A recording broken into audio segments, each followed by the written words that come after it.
Hey everybody, welcome to Aniki, the podcast about anime with two brothers. I'm Ben. Hey, I know what I am. I'm caught up on Tower of God. All of it. All of it? Wow, that's all impressive. All of it. Does it get any better? Okay, so the comic season 3 is moving at the correct pace for a comic of this kind now. However, comic season 3 also features dog people, which are kind of stupid. But you sort of take the good with the bad. Overall, so far, season 3 has been much better than the rest just because it finally is going at the correct pace. It even skipped over something that wasn't all that important. And I was like, oh my God, you've skipped over something that's not that important. Well, maybe he's learning things. Maybe he is. Because normally he would have spun that into like 5 months worth of me scrolling through a fight. It's like, yeah, okay. I guess the question is it worth it to get to this season 3? I mean, I don't know. It's all free. It is free, but time isn't free. You only have a certain amount of it in your life. I mean, if you're sitting in bed and if you're sitting on the john and you're thumbing through Webtoon, that's pretty much free time.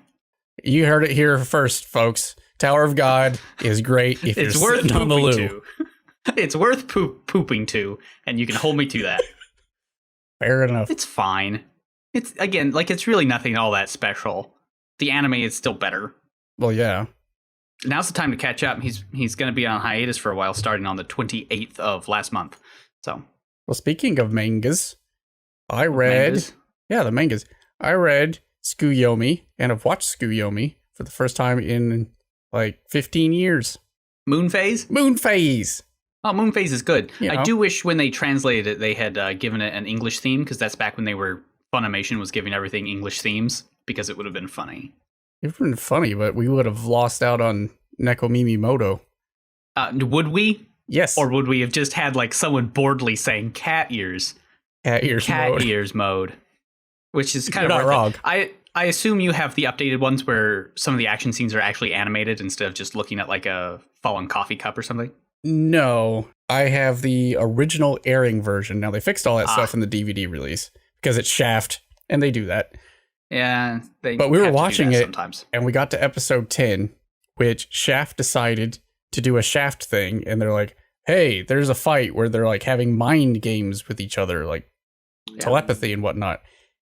And we genuinely thought that either the TV was broke, or Plex was breaking, or something was wrong because the audio kept running. They ran out of money.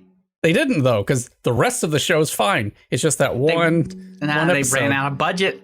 One episode is just real bad. I think it's the way their budget works for these sorts of things, because they'll run out and then have enough later.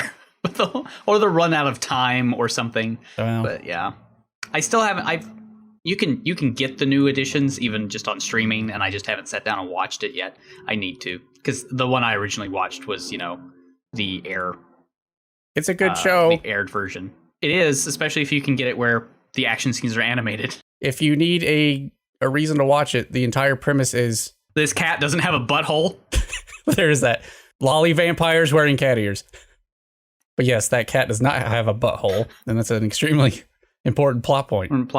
Did yours have the special, like, last episode, which is just bananas? We haven't gotten to that one yet. She's not prepared. No one's prepared. That one's just bananas. There's all their budget. They saved money on episode 10 to do that. Well, the manga wasn't complete at that point, so they're like, they're in the ocean now. Because why not? Let's see. I don't think I've really done anything else, but big news. Nagatoro's getting an anime adaptation. Yeah, that is good news. It's best news. Pretty good. What else have I done? I'm almost done with Midnight Diner, which is upsetting. Aw. I've enjoyed my time with Midnight Diner. I mean, you could just go to a diner at midnight. You're in Seattle. It might be the same. First off, everything in Seattle closes at 7. I don't know if you know this, but this is the way it works here. Recently, or just all the time? Oh, no, just like all the time. It's bananas. It's very strange. That is weird. And 2, the pandemic going on, and we're in Washington, so. Well, there's that. So no on all accounts. So I have to go to the diner virtually. You could Zoom call it, I guess. Ooh, now that'd be interesting. Zoom call diner, midnight. I'm sure you'd find something interesting there. Probably. I think it's called chat roulette is what I'm describing. Ugh. Yeah. It's just pictures of dicks. Yeah. Well, it could be an otome game. You could play one of those. Ooh, I do like an otome game. Do you? Well, let's talk about an otome game turned into All right, sure. an anime isekai. Because why not?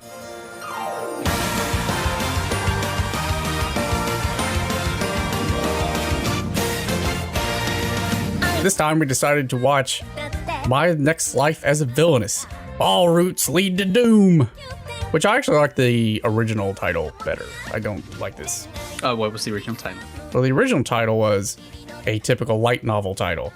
I reincarnated into an otome game as a villainess with only destruction flags. Well, I think that has more to do with just how people translated it, but sure. I know. I don't think most people knew what destruction flags meant. Yes, and this is the show I was going to say is actually a libertarian screed. Well, you're not entirely wrong. I'm not wrong at all. 100%. The main character is basically Ayn Rand. Wow. Ayn Rand as an otome game heroine. Okay. Sorry, villainous. I guess so. The only thing that would rule against that is she has an internal committee where everybody has equal voice. When, really only the richest would have a voice and all the others are freeloaders. So, I mean, on that note, probably not. But. Okay, so I'm taking it from your tone that the synopsis from your perspective is The Fountainhead, the anime. Yeah, absolutely, 100%. Okay, well, would you want to try to give the actual synopsis a shot?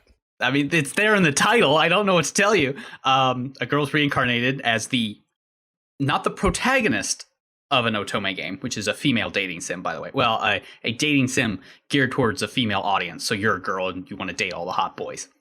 A lot of hot boys. A lot of hot boys. All with very sad, drama-filled pasts, because that's how this works. But she is not reincarnated as the protagonist. She's reincarnated as the primary antagonist of several routes. She realizes this one day when she is 6. She trips and falls and realizes, wait, I have actually played this game and have been reincarnated here. I die in almost every route, so I need to avoid that. Mm-hmm. And she does by making a reverse harem on accident. As you do. Spoilers. I don't really know if that's a spoiler, because in the anime, she's the heroine. In the game she's in, she's the villainess. So, meta-contextualizing, you know what's going to happen. Yeah. She doesn't die. It was cute. It's pretty cute. I was kind of hoping it would lean more into an isekai parody than it was, but it's still pretty good. I think they could have done more with it. Yeah, I agree. My initial reaction to it up until about like episode 10, which is pretty far into a 13 episode show. Is it 13? Yeah. Or just 12? Yeah. It's 12 episodes. 12, yeah. Okay, so like up until the last 3 episodes, there was no conflict in this show. No, not really. No, and that's my biggest problem with it. It's funny. It's got lots of the jokes, but it's pretty lighthearted. So if you're into just bubblegum anime, it's fine. Yeah. And then it does eventually get a conflict, which is resolved exactly the way you think it's going to be. Now, because of course, I don't know if that's a problem with the source material. I kind of doubt it. I think it's more of a problem of what they're trying to portray, which is an otome game, which by its very nature is very predictable. Yeah, it does a lot of things that an otome game does, and if you're not familiar with the fact that it's an otome, it can come out as being a little silly. I wish they had done a better job like drawing attention to its otome-ness. This is one of the rare isekais where I think it would have benefited by actually having the world act more video gamey than less. Because I wish it had played up its isekai parodiness a little bit more. So more lamp shading? Yeah, a little bit more would have been nice. Because again, like all these hot boys have like just drama, just stupid ass drama backstories like they do in otome games or any date sim where they've got stupid over the I was never loved as a child because my parents were divorced because I am my own second cousin, and it's just like, and then you fix it by being their friend, and they're like, you fixed all of this emotional trauma that would have taken 12 years with a psychoanalyst to actually unravel just because you said I want to be your friend and helped me up when I dropped my cookies. I mean, that's what it does. It never really draws attention to the fact that that's what it's doing. It just does it and plays it semi-straight. But if you're in the know, it's really good. But if you don't quite see the joke, it can just come off as a little strange. I am aware of otome games. I have not myself played one, But the closest I ever did was the one where you try to date the prince who is also a horse. Yep. Which is a classic. My Horse Prince mobile game, which has Yeah, there you go. You did it. the best art. My Horse Prince is My Horse Prince. That's the name of the game. We did it. So, dear listeners, I'm going to put a picture of this in the show notes. Before you go look at it, I want you to picture in your head when I say the words, she dates a prince who is also a horse. I want you to picture that in your head, get a feel for what you're expecting, and then go look at it. And tweet me what your actual response was. Everyone I've played this prank on. It's not even a prank. It's a very good game. It's a very good game. Like, picture that in your head. Was it this? The answer is no. It was not. I would have liked more just straight up silliness and leaning into how silly it is from the HameFura, this show. I would agree. So. Not to say that the show is bad. I think it does what it wants to do. It's just not always what you kind of wanted it to do. Mm-hmm. But that's not really a fault of its own. What did I end up giving this show? I think it was a 6.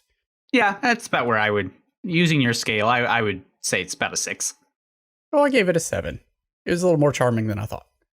Oh, fair enough. It was a 6 or a 7. And I gave it the benefit of the doubt. Also, there's a second season coming out. I'll watch it. I hope she discovers that that there was a sequel that came out. Yeah, that's... I was wondering what they could possibly do with this show, but yeah, that makes sense. I was really hoping that the ending was going to be a little different. I thought that the ending might be, because, there's all this teasing that there was actually a secret character to romance. And I was really hoping that it was her. Mm-hmm. The Villainess was actually the secret route. And that's what she had accidentally gotten herself into. But who knows? It is what it is. Well, I guess we'll go into spoilers now. So we can actually talk about the show itself. Although, again, it is an otome game.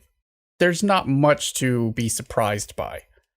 No. Like I said, the plot up until episode 9 or 10 is just, Catarina, the main character, does not realize what is happening to her. She does not. She doesn't figure it out. She never figures it out, really. There are characters that basically come out and say, hello, I am in textual homoerotic love with you. And she's like, well, isn't that nice? But what boys do you like? That is the entire last episode, yes. Well, that's almost the entire show. No, they don't. They're not that direct. They still have the whole tee hee hee. We're such great friends. I only want to be with you. No, I only want to be with you. And I'm the only one. Yeah, that does happen. Well, let's talk about old Catarina. Catarina Kleiss. Is that how you pronounce her last name? I don't know. I guess so. She's a hardcore libertarian. She selflessly pursues her own self-interest. Well, she doesn't do it objectively. Haha, objectivism. She does it because she's thick. Thicker than a bowl of oatmeal. A little bit of both. I mean, she doggedly pursues her own self-interest because she doesn't want to die. That is a fair point. Well, okay, so she starts out her first life, as a fujoshi. Doesn't go out. All she does is play games. She does have one really great friend, whose name escapes me for the moment. And then I believe she gets truck-cooned. I don't remember how she dies. She dies. I think it is a truck-coon. I think she has a accident on her bicycle. It's very sad. Her family is devastated. But she doesn't remember any of that because she is reincarnated into her favorite otome game called Fortune Lover. I do like how the op is just basically the introduction to Fortune Lover, not the show. Mm-hmm. Yeah. I also enjoy how this doesn't belabor the whole, oh, she's a normal high school girl. Oh, she got hit by a truck. Oh, what? She's in the video game? In this, it's like she's been in the video game for 6 years. She is a 6-year-old girl, trips, falls, and is like, now, wait a minute. Yeah, she does bump her head and remembered her previous life and remembered that she liked a game that was suspiciously like the life she's lived up till now. I also like that, unlike a normal isekai where the main protagonist is an overpowered power fantasy, blah, blah, blah, escapist and stuff. This is more like the 90s where she's not trying to escape the world like they used to back then, but she has realized that while she's here, she is doomed. So she is trying to escape something in the world. And she's not overpowered except for her OP charisma stat, if she has one.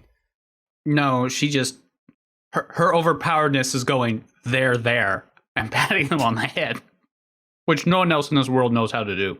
Yeah, but she figures out that, in the game, the character she is now, she's the main rival, like the very mean rival, who in all the roots ends up, all of her evil deeds are exposed, and she's exiled or beheaded, or I think those are the only two options. Was there another option? She either dies in a duel with her would-be fiancé or is exiled. Well, she takes this upon her as she needs to learn how to sword fight, which is good.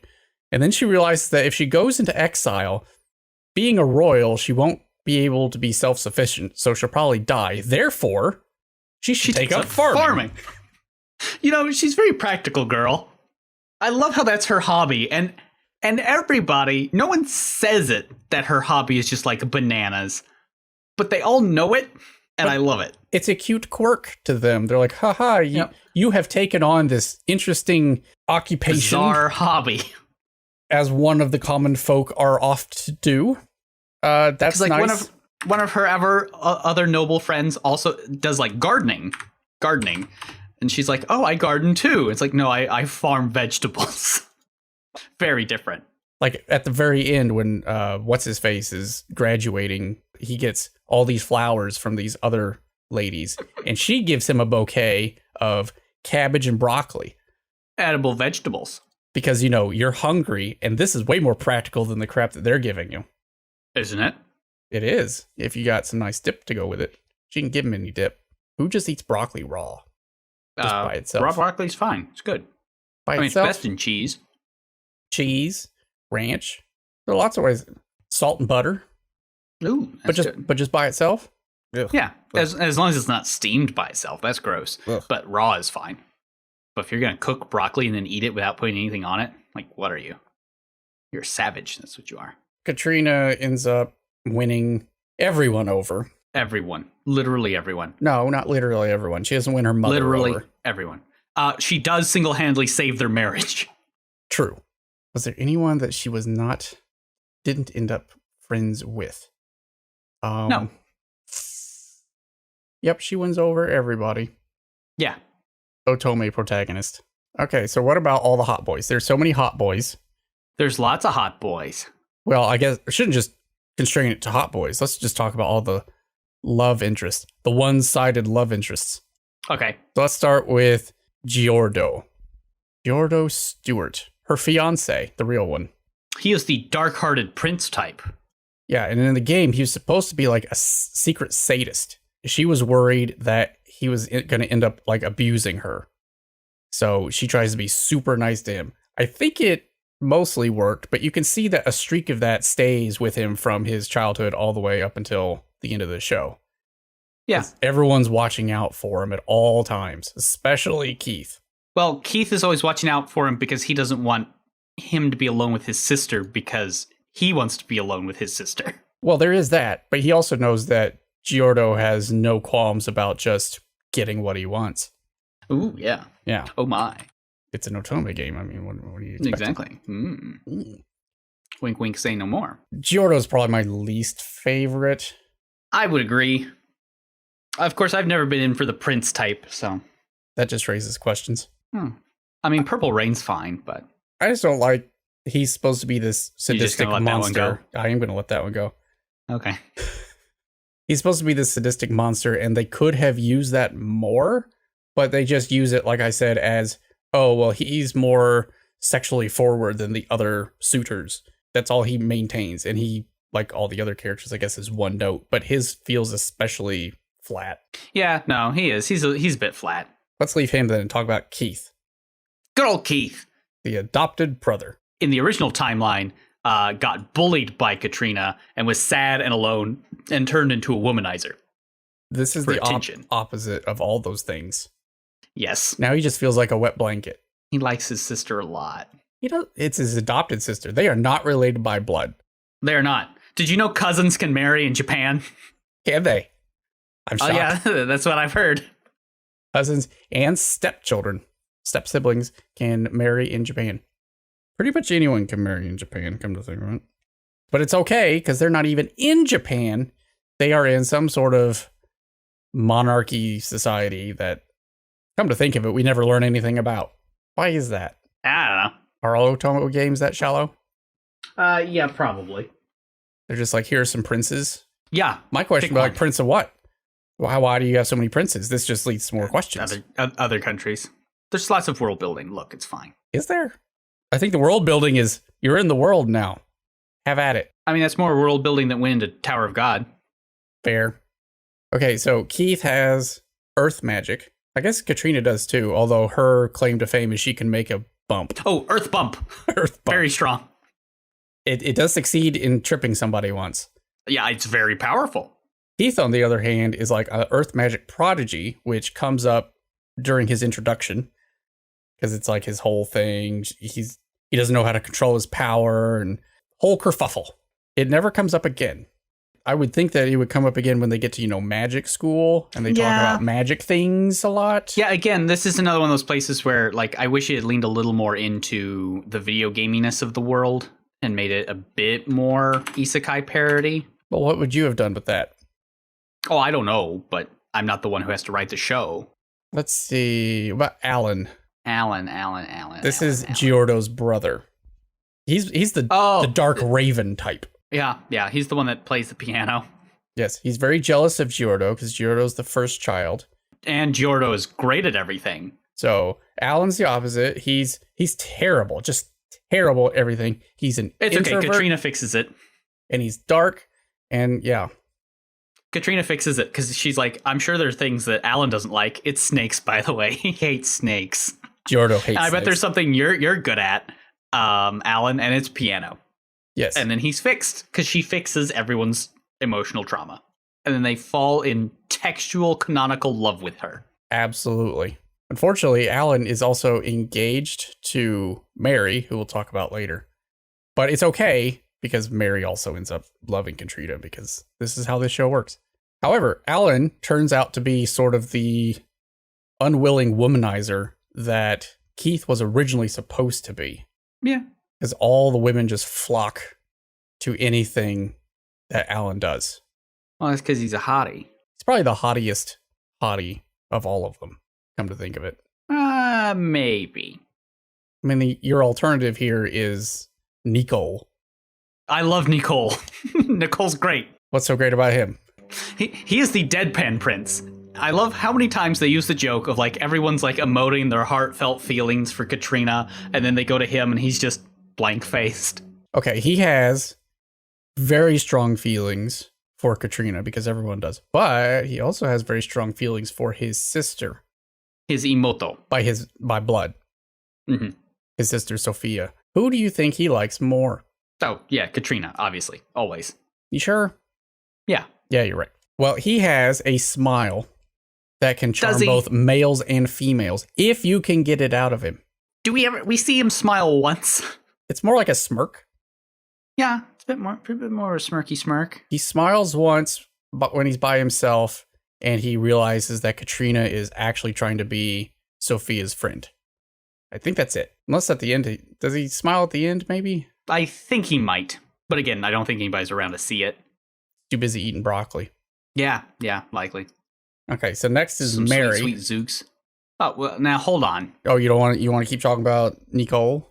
No, I mean, you just brought up Sophia, and you're not going to segue directly to her, but instead go to Mary. Oh, we can talk about Sophia. We can skip over Mary. We should talk about Sophia.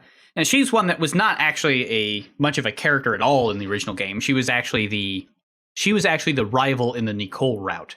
But she becomes fast friends with Catarina over their love of shitty romance novels. Well, it's because she is more introverted than anybody else due to the fact that she is an albino. She got red eyes and she has white hair, and everybody ostracizes her. But Catarina doesn't, because she likes reading trashy romance novels, and so does Sophia. And so they form an immediate bond that lasts forever. Forever and beyond, because we learn out throughout the course of the series that Sophia is actually her old best friend in her previous life. Which raised so many questions. Do you want to talk about those questions right now? Best not to think about it, I don't think. Okay, I'm going to bring it up right now, because this is probably the biggest plot hole of the show, even though it's an otome game. What do you want? Okay, with Catarina, is knocked unconscious by dark power from Sirius, and she dreams of her past life. She's supposed to be trapped in this dream world, so she's incapacitated, can't solve the mystery. In this dream world, she meets her old friend, Atsuko. She meets her old friend. She's having a great time, and then her friend basically tells her, no, you died. You need to go back home to your real now world. And also, here is the solution to the mystery. If this is the dream world, yes, how does this dream apparition of Atsuko have access to this information? Well, she has access because she actually did tell her once in the real world, and she's just now remembering it. Told her the solution to where this person is?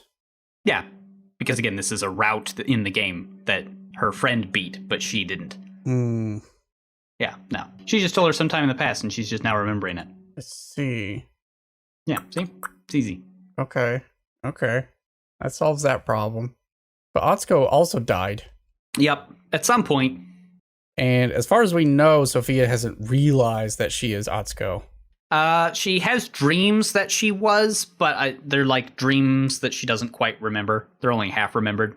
Are other people in this world also friends of Catarina's from her past life? We might find out in the next season, but I don't think so. There's no reason for them to be, and there's nothing that shows them to be in this season. Unless they shoehorn it in, which would be kind of a shame. I don't know. That whole sequence it felt off. Felt wrong.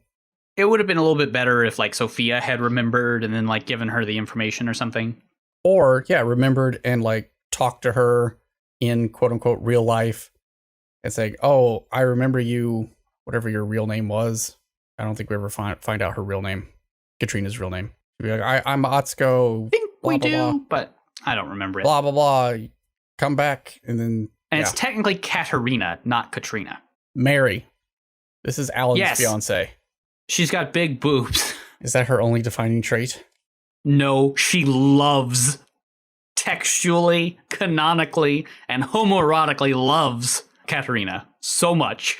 So much. She's probably the biggest fan. If there was a fan club, she would be president. If there was a yandere in this show, it would be her.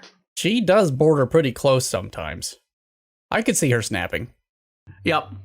Like if she found out Giordo had made his advances complete, I think Mary would probably choke a bitch. Well, that book episode gives you a good look at her personality. Yeah, a little bit.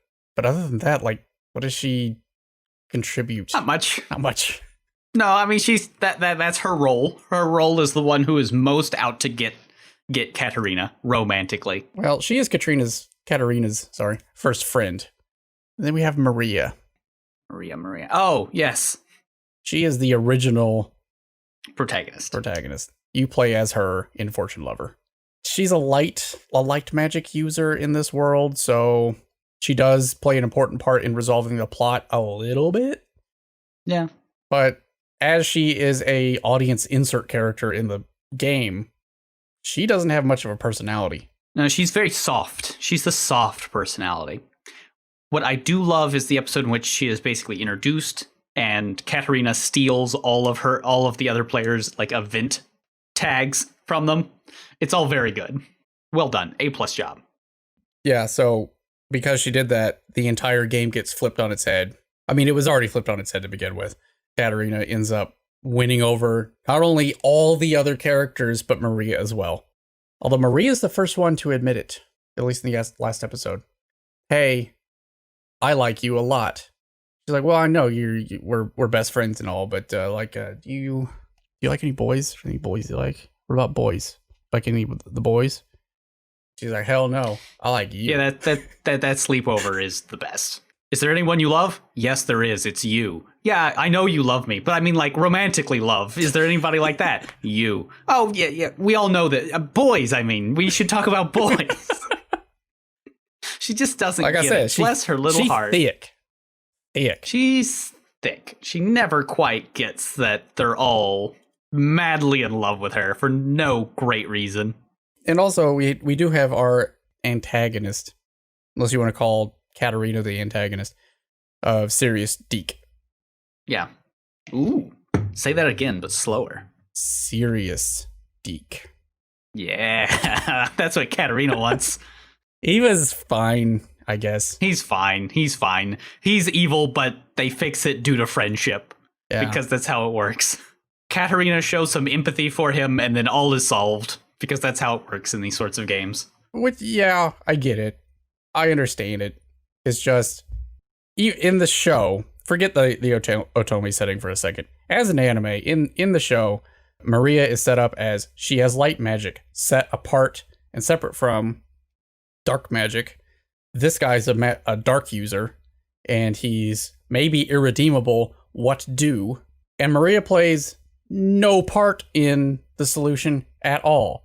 Yeah, basically no part. I'm fine if Catarina ends up, quote, saving Sirius in some way, because friendship. But what's his name again? Sorry, one more time. Serious Deke. Okay, good. Who is second cousin to Biggest Dickus. Ooh, Biggest Dickus. That's a very, very noble, proud Roman name. It is. Biggest Dickus. But, you could have had Maria do something like, oh, there's a dark obstacle. What do we do? Oh, she parts the path. She opens the way. Something. No, she's just sort of there. She's over there. See? They're all present. Well, everyone's represented. His backstory was kind of nice. I did like that. Yeah, it's like the darkest part of the show. Well, because he's the secret romance from the video game that you don't know you're able to get. So, I mean, that means he has to have the deepest, darkest backstory, even though they all have stupid, dark backstories for no good reason. I'm thinking about what happened in the original game with Sirius. Yes. And he captures someone, right? Maria. Yeah. And puts her in the storeroom. But if you're playing the original Fortune Lover game, you are Maria. So you're trapped. No, he would capture everyone else, because remember, the route is that he captures everyone and threatens to kill them. Yes, okay. Yeah. Okay, that makes sense. So he would capture the other conquerable characters. Gotcha. That seems like a tall order. Capture all of them? Yeah, well, except remember, his power is to, change people's hearts or something darkness, door to darkness, and Mickey shows up and solves everything. I was going to say, is this a Kingdom Hearts crossover? Yeah, probably. What isn't? I mean, it could be. There are princesses. There's princesses. Well, that's all the love interests. And by the end of the show... Yeah. But she does earn some bonus love interests, like her maid. Yeah, she does have a very, very nice maid, who she treats terrible in the first episode, but that's before she bumps her head.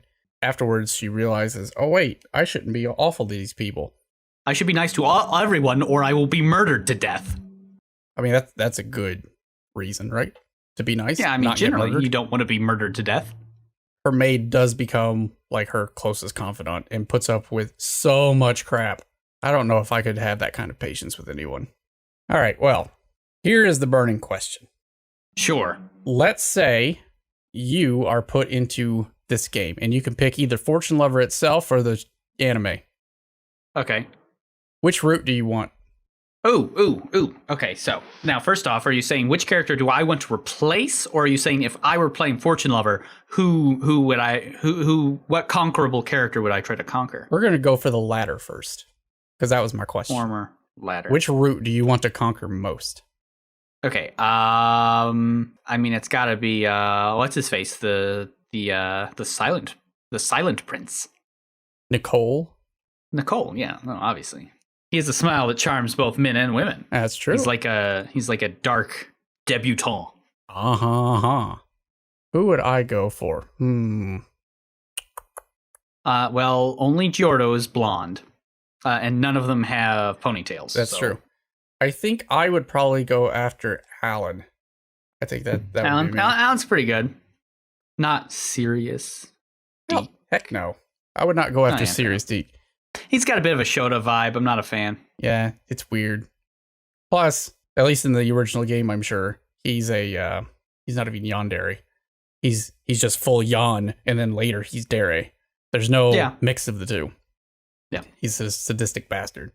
Okay, now which character would you want to replace? Which character would I want to replace? Yeah, Serious Deke's a bit of a downer. I don't know. Maria would be kind of fun because you get a bake. Make your own sweets. That's just you playing the game. Yeah.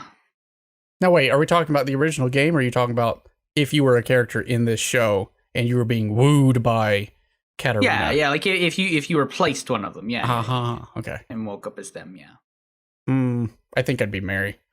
No. Yeah. No, that's who I would want to be, but I feel like I would be more suited to be Sophia. Yeah. That's fair. probably me. I'd be like, the rest of you can, whatever. Don't care. I'll sit in here with my trashy romance novels. Trashy romance novels. Which is funny because I don't actually own any. Huh, we need to fix that. I do own a bunch of trashy light novels and trashy manga over there, though. Basically the same. But yeah, overall, it's fine. What do you honestly think they're going to try and do in season 2? I don't know. Probably there was a sequel to the game that we didn't know, or something. Or some new event. I mean, you have to, right? She's been through the game Well, no, because she says the game technically ends at the end of the next year. Yeah. Like there's an epilogue. So it's either going to be the epilogue, which I strongly doubt. Yeah. I think you're right. It's probably going to be a sequel. I think they will probably introduce, she remembers somebody else from her childhood, like an actual sibling or a cousin or something. And then they get otomade. Maybe. It would behoove them, I think, to let Sophia remember that she is Atsuko. I would agree with that.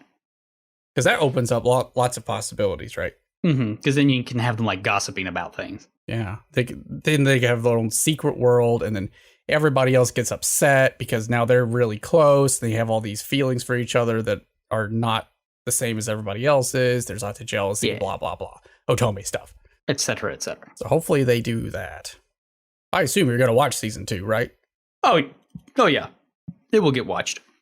I too will watch it in a whole year from now.